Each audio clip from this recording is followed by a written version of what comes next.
Assalamualaikum warahmatullahi wabarakatuh. Hai sahabat Bimba semuanya, bertemu lagi dengan saya Asri Dian Rahayu. Di video kali ini saya akan menjawab soal di pertanyaan mengenai Bimba IOO Distance Learning. Pertanyaan yang pertama, yang A, jawablah pertanyaan mengenai Bimba IOO Distance Learning berikut ini. Soal yang pertama, apa yang diketahui mengenai kelas PDKT atau kelas pendekatan? Kelas PDKT atau kelas pendekatan adalah kelas yang digunakan oleh motivator untuk melakukan proses pengenalan dengan anak agar menjadi lebih dekat dan lebih akrab. Nah, pertanyaan yang kedua, berapa lama durasi kelas pendekatan dilakukan? Durasi dalam melaksanakan kelas pendekatan adalah 5 menit dengan menggunakan fitur video call, bisa dilakukan berkali-kali dalam sehari. Jadi, di sini proses komunikasi itu dilakukan agar antara motivator lebih akrab dengan anak dan anak akan merasa lebih akrab dengan motivator. Lalu pertanyaan yang ketiga, apa kegiatan yang dilakukan selama kelas pendekatan?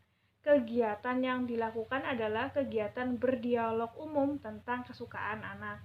Pertanyaan yang keempat, apa prioritas utama dalam kelas pendekatan? Prioritas utama dalam kelas pendekatan adalah membuat anak itu merasa senang, nyaman, aman selama bersama motivator. Sehingga anak itu akan merasa senang dengan motivator. Nah, ketika anak sudah senang dengan motivator, maka kegiatan bermain sambil belajar akan berjalan dengan lancar. Lalu soal yang kelima, apa tujuan dari kelas pendekatan? Tujuannya yaitu agar anak merasa nyaman, senang, dan dekat dengan motivator. Pertanyaan yang keenam, apa yang diketahui mengenai kelas trial atau coba gratis?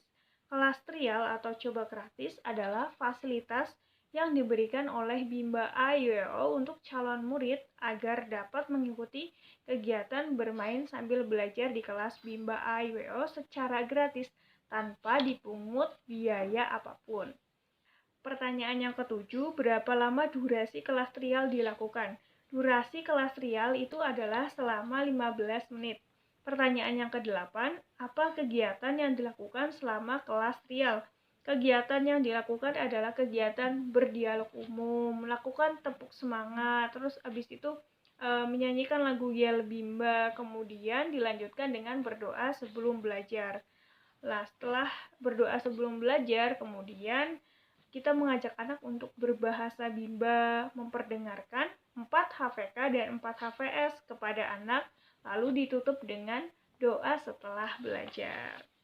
Pertanyaan yang ke-10, apa tujuan dari kelas trial? Nah, di kelas trial itu ada 2 tujuan. Yang pertama itu tujuan untuk orang tua. Nah, tujuan orang tua itu menjadi yakin ketika anaknya dibimbakan. Nah, ketika anaknya itu sudah dibimbakan melalui kelas trial atau coba gratis, maka orang tua bisa melihat nih perkembangan anaknya. Nah, ketika anaknya tuh perkembangan dalam minat bacanya itu semakin bagus, berarti orang tuanya tuh sudah yakin dan mau nih menitipkan putra-putrinya untuk mengikuti kegiatan bermain sambil belajar di Bimba, yaitu dengan mendaftarkan anaknya ke Bimba. Lalu tujuannya itu agar anak itu senang dalam mengikuti kegiatan bermain sambil belajar, sehingga anak itu mau nih untuk datang lagi ke Bimba. Lalu pertanyaan yang ke-11, berapa lama orang tua murid dapat mengikuti kelas trial? Tidak ada batas waktunya. Jadi sampai orang tua yakin dan orang tua itu sudah merasa bahwa ketika anak dibimbakan itu akan memiliki dampak yang baik untuk anak. Nah, pada saat orang tua itu sudah yakin, maka disitulah orang tua mulai mendaftarkan anaknya ke Bimba. Oke sahabat, terima kasih sudah menonton. Mohon maaf jika ada kesalahan. Salam Bimba, tetap semangat dan terus belajar.